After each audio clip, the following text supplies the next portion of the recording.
Hey, I'm Destiny. Welcome back to my YouTube channel. And if you haven't already, go ahead and subscribe to my channel. And as you can see today, we have a different setup, different background, because we have a little more time and space today. So this video is going to be a part of my hair business series, because if you don't already know, I own a hair salon and an online hair extension boutique. And this video is going to be about how the coronavirus has affected my hair business, the online portion of it, and also my hair salon. So if that interests you, go ahead and stay tuned. So what a lot of people don't know is that us in the hair industry, we've been hearing about the coronavirus since January. We started getting notifications after the Chinese New Year was over. So if a lot of you don't know, the Chinese New Year is when they pretty much shut the country down for about 2 weeks, and if you can't get anything shipped there, made there, and if your vendor is working, it wouldn't even matter because they can't ship anything out because everything is pretty much closed down. So at the end of the Chinese New Year, that's when our vendors started contacting us, letting us know that there has been a coronavirus outbreak and that they will be extending their vacation for at least 10 to 15 days. So during that time, we still wouldn't be able to get any new products. And I know for me, like from a small business standpoint, we had to cancel a lot of orders and just pretty much let people know that this is what's going on. This is why we can't process your order, and just offer refunds without any arguments. And like for me, I went to China back in October. Back in October of 2019, I met up with my vendor and we came up with an agreement that instead of me making the wigs, I would have my wigs manufactured there, and they gave me a processing time of 2 business days to where they'll be able to have my wigs made and shipped out to me. So from there, like I was able to update my website and have everything to where the processing times it's going to be 2 business days and then 3 to 5 business days for shipping. What I didn't know is that when they were going to start back work, they weren't going to be making wigs anymore. So if you know, like with the coronavirus, what they're telling us is to distance ourselves from other people.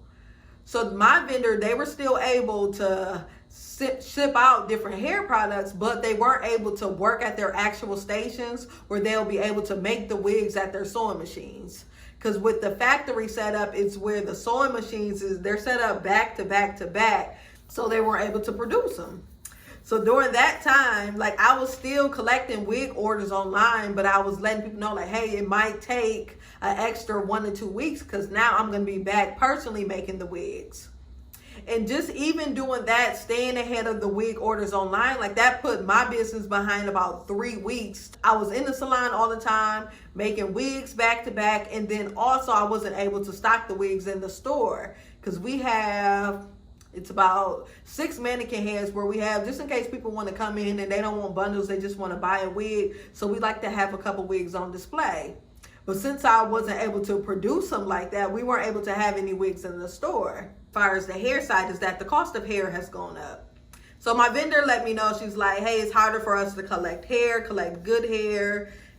So we're going to have to increase the prices. And this is actually, I've got this message from 3 of the different vendors that I work with, letting me know that their prices were also going to be increasing during this time because it's harder for them to collect good quality hair.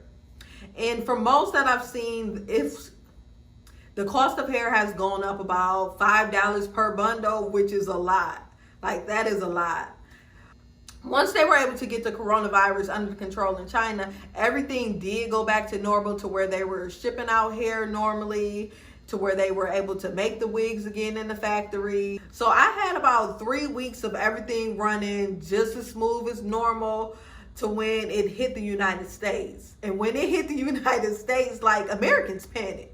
Like we panic so bad to where it's like we're buying different tissue, we're buying all the hand sanitizers instead of washing our hands. So the first thing I did for the salon, I came in on a Sunday and did a full cleaning of the salon, took all the hair off the walls, and we did a deep cleaning that way. And then we stopped having people come into the store to purchase hair. Everything was by appointment only. And with it being appointment only, people weren't able to bring extra guests. And also, if you were sick, you were encouraged to stay home so you don't contaminate anyone else. And that lasted, I would say that lasted for about a week until the governor That lasted for about a week until the governor of Michigan came out and said, starting March 22nd, all hair salons had to close. So at that point, I feel like that was the point where everyone pretty much started taking it serious. It's like, okay, no hair, no nails, no eyebrows, no waxing. Like, everyone started pretty much taking it serious. And I feel like for me at that point, like, hair sales did start to slow down, but then I switched the way I was doing my marketing. So I started showing more behind the scenes footage of things, letting people know that, hey, I was still able to get hair in. I was still able to ship out hair in a timely manner. So for my business, I pretty much just went back to, hey, this is my break even point. This is the amount of hair I need to sell per month, which broke down to about one order per day. So since I knew I needed to do the one order per day, I knew I was going to be sending out regular emails, offering different sales. And also I started posting more. So with me posting more, I posted different updates, letting people know that we still had some hair in stock, that we were still able to ship out hair in a timely manner, that the post office wasn't closed. And that the first Monday I did it, which was the 23rd, we got 8 new orders within that day. And my weekly goal was just, okay, during this time period, I just need to make sure I get 1 order per day so we can stay afloat during this. And that Monday, we got 8 orders. And even today, like, we're already up 3 orders. So where it's like, okay, we're on schedule. It's affecting us, but it's not affecting us too bad to where we're fearing that we might go out of business. But in the meantime, what we've been doing is I've been sending out weekly email updates, letting people know everything that's been going on and how the coronavirus is affecting us. I've been able to put out different sales because I know that a lot of my customers are able to work during this time, or if they are, some of their hours might be getting cut. So I've been running a lot of sales during this time, offering different percentages off or different dollar amounts off. So I'm going to probably keep that going until everything goes back to normal. And as far as shipping right now, everything is still the same. We're still able to get our shipments on time. We're still able to ship out hair on time. So that hasn't been affected yet, but we're gonna go from here and see where everything goes. So if you like this video, go ahead and give it a thumbs up. And if your business has been affected by the coronavirus, let us know in the comments below what different things that you put in place to try and combat that change.